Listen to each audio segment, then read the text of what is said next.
राम सूरत कुमार योगी राम सूरत कुमार योगी राम सूरत कुमार जय गुरु राया श्री रामा जय जय रामा जय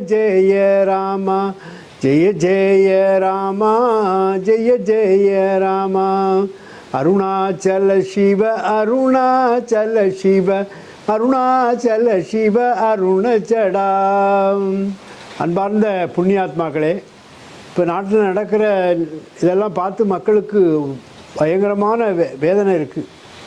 எல்லா உலகம் முழுங்கும் மூன்றாவது ஒரு உலகப்போர் வருமோ என்ற ஒரு ஏக்கத்தில் என்னென்ன ரஷ்யாவுக்கும் உக்ரைனுக்கும் போர் நடந்து கொண்டிருக்கிறது. அதை பார்த்து எல்லா மக்களும் பீதி அடைந்து கொண்டிருக்கிறார்கள். அதுக்கு அடுத்த அமெரிக்காவில் தேர்தலில் 20ஆம் தேதி அறிவித்து அவர் ட்ரம்ப்பு மிகவும் படி ஒரு போர் வருவதற்கு வாய்ப்பில்லை.